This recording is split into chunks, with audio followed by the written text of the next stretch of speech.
வணக்கம் மக்களே. இந்த வீடியோவில் நம்ம ஒரு சோகமான செய்தி தான் பார்க்க போகிறோம். கோடி கோடி ரூபாயாய் சொத்து சேர்த்த ராமபிரபா நடுத்தருதல் நின்றுமே ஒரே நொடியில் கூட ரஜினி யோசிக்காமல் செஞ்ச விஷயம் இணையதளத்தில் வைரலாகி வருகிறது. வாங்க என்ன தகவல் என்ன செய்துன்னு இந்த வீடியோவில் விரிவாக பார்க்கலாம். அதுக்கு முன்னாடி நம்ம சேனலை சப்ஸ்கிரைப் பண்ணாதவங்கெல்லாம் சப்ஸ்கிரைப் பண்ணிக்கோங்க. பெல் பட்டன் சிம்பல் அமைக்கி நம்ம சேனலோட நோட்டிஃபிகேஷனை எனபிள் பண்ணிக்கோங்க. நாங்கள் போடுற வீடியோ எல்லாமே உங்களுக்கு உடனுக்குடனே வந்து சேரும். வாங்க என்ன தகவல்னு பார்க்கலாம். பழம்பெரும் நடிகை ராமபிரபா குறித்து பேட்டி ஒன்றில் இணையதளத்தில் வைரலாகி வருகிறது. தமிழில் மட்டுமல்லாமல் தெலுங்கு ஏராளமான திரைப்படங்களில் நடித்திருப்பவங்க தான் மறைந்த நடிகர் சரத்பாபுவின் முதல் மனைவியான ராமபிரபா. இக்கட்டான நிலையில் நடிகர் ரஜினிகாந்த் உதவி செய்திருக்கிறார். இது குறித்து நெகிழ்ச்சியுடன் அந்த பேட்டியில் ராமபிரபா நினைவு கூர்ந்திருக்கிறாங்க. 1947ஆம் ஆண்டு ஆந்திர பிரதேச மாநிலம் மதனப்பள்ளி நகரில் பிறந்தவங்க தான். நடுத்தர குடும்பத்திலிருந்து வந்த இவங்க ஊட்டியில் சென்னையில் தன்னுடைய அத்தை பராமரிப்பின் கீழ் வளர்ந்தவங்க. ஆனால் மாமா குடும்பத்துடன் அடிக்கடி பயணம் செய்துள்ளார். ராமபிரபாவின் படிப்பில் இடையூறுகள் ஏற்பட்டது. அதே சமயம் பாதுகாப்பான முறையில் வாழ முடிந்தது என்று மாமா மறைவுக்கு பிறகு சினிமாவில் நடிக்கும் சூழல் உருவாகியிருந்தது. தன்னுடைய நடிப்பு திறமையால் 1400 திரைப்படங்களை ராமபிரபா நடிச்சிருக்கிறாங்க. சர்வர் சுந்தரம், சாந்தி நிலையம், பட்டணத்தில் பூதம், வசந்த மாளிகை போன்ற பல திரைப்படங்களில் நடிச்சிருக்கிறாங்க. பெரும்பாலும் நகைச்சுவை நடிகையாக அறியப்படும் தனக்கென ரசிகர் வட்டாரத்தை உருவாக்கினாங்க.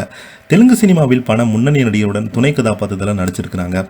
தமிழ் மற்றும் தெலுங்கு சினிமாவில் 70 மற்றும் 80களில் பிரபலமாக இருந்த நடிகர் சரத்பாபுவை மணந்தாங்க.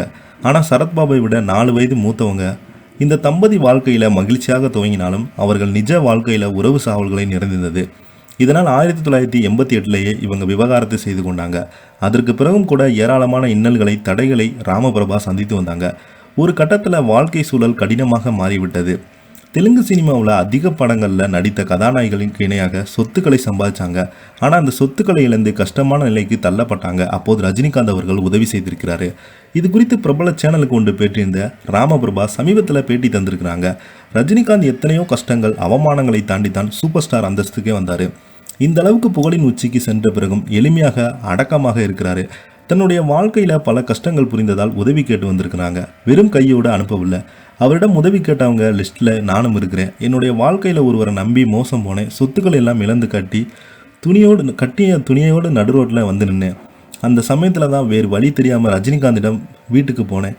வழி செலவுக்கு பணம் கொடுத்தாங்க போதும் என்று நினைத்தேன். அவரிடம் சென்றேன். ஆனால் என்னுடைய நிலைமை பார்த்து ரஜினிகாந்த் மிகவும் வருத்தப்பட்டார். உடனே தன்னிடம் இந்த 40,000 ரூபாய் எடுத்து எனக்கு கொடுத்தாரு.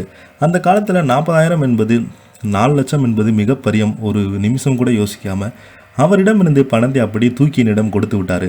அவர் தந்த அந்த பணத்தில் தான் என்னுடைய பல கஷ்டங்களை தீர்த்து விட்டேன். ரஜினிகாந்துக்கு எப்போது கடன் பட்டிருக்கேன் என்று அவங்க கண்ணீர் மல்க அந்த பேட்டியில் குறிப்பிட்டிருக்காங்க. இதை பற்றி நீங்கள் என்ன கீழே உள்ள கமெண்ட் பாக்ஸில் மறக்காமல் பதிவிடுங்க. இந்த வீடியோ பிடிச்சிருந்தால் லைக் பண்ணுங்கள், ஷேர் பண்ணுங்கள். நன்றி.